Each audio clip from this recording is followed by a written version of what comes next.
shows the Weekend Doug Update Studio with Norm McDonald, Charlie Rocketman, and Buck Henry. McDonald.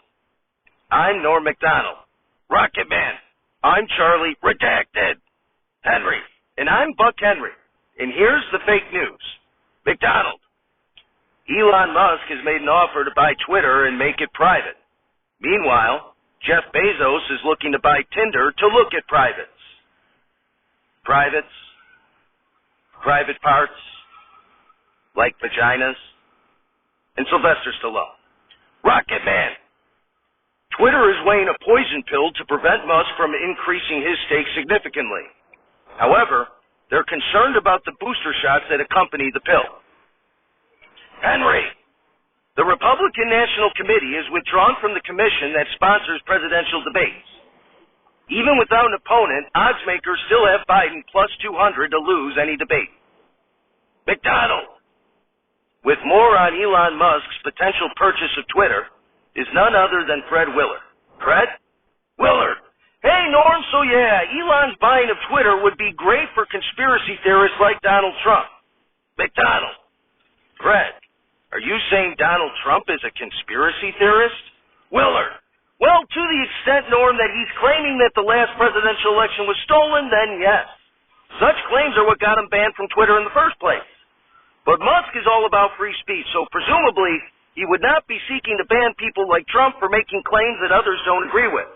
Which means that the Don would be able to explore all sorts of conspiracy theories, like CIA mind control, the Philadelphia experiment, QAnon, aliens, that vaccines for COVID are made of snake venom, etc. McDonald, wait, did you just say there's a conspiracy theory that vaccines for COVID are made of snake venom? Willard, oh yeah, absolutely. Some conspiracy theorists believe that all of COVID was a gigantic hoax, while others believe that the vaccines are full of snake venom, which is Satan's way of killing God-fearing Christians. McDonald, what does that have to do with Musk buying Twitter? Willard. Well, Norm, if Musk were to buy Twitter and allow free speech, we are going to be in store for some amazingly hilarious conspiracy theories to read through. Maybe Jackie Kennedy will be said to be alive with X clearance. Or George H.W. Bush is really a zombie with Z clearance. Or that COVID was started by Jeffrey Zucker to increase CNN's ratings. The potential for humor is absolutely endless. McDonald. Now, Fred. Some people believe that such disinformation is bad for the American people. Willard. Well, Norm, those people must not have much of a sense of humor, okay? There's nothing better than seeing a tweet about some random restaurant being the breeding ground for elite pedophiles. It gets all those closeted pedos excited and willing to shoot places up. It's all in good fun. And besides, we need a little drama for Biden versus Trump, too. It's like pro wrestling, and you need to allow Trump to create a storyline. Just saying he fought hard and lost is kind of boring. It's more entertaining to claim that states stopped counting in the middle of the night and then resumed in order to pump those states with Biden votes. If only there was going to be a debate. But hell, maybe Musk will facilitate one on Twitter. McDonald. Fred Willard, everybody. Rocket Man. This just in. The spirit of Fred Willard has been banned from Twitter for mentioning disinformation. He called the ACLU, but they said they only give a shit about free speech when it's Christian conservatives trying to clean up entertainment. Henry. And this just in, Charlie Redacted has been removed from Weekend Doug Update for making a joke about liberals fighting against free speech, as they run the culture now. So go left or go home. McDonald. Former President Obama has taken up the mantle to fight against disinformation, citing the birther issue as reason to do so. His mother's Kenyan OBGYN is in full support of the former president. Henry. Now to speak on President Obama's fight against disinformation is Joan Rivers. Joan? Rivers. Oh, okay. Barack wants to talk about disinformation. Let's start with audio and lights go out. 10 seconds later, they go back on. McDonald. We are being told that the producer has decided to cut Joan Rivers' opinion. Here to talk about that decision is the producer, Tom Murphy. Tom? Shows Philip Seymour Hoffman as Tom Murphy. Hoffman. time, but no more, okay? McDonald. Well, what happened? Hoffman. Well, first of all, I only live a few miles away from former President Obama, okay? I'm in a liberal hotbed in Chicagoland, okay? And I'm not looking for any enemies. Okay, no, I mean, we aren't generating any revenue from this venture yet, okay? And I believe that may be because I have previously given opinions on matters that the liberal intelligentsia would cite as disinformation. McDonald. Such as? Hoffman. Such opinions aren't worth mentioning, Normie, okay? Obama's on the prowl, after all, okay? I don't want to mess with him. Go Sox!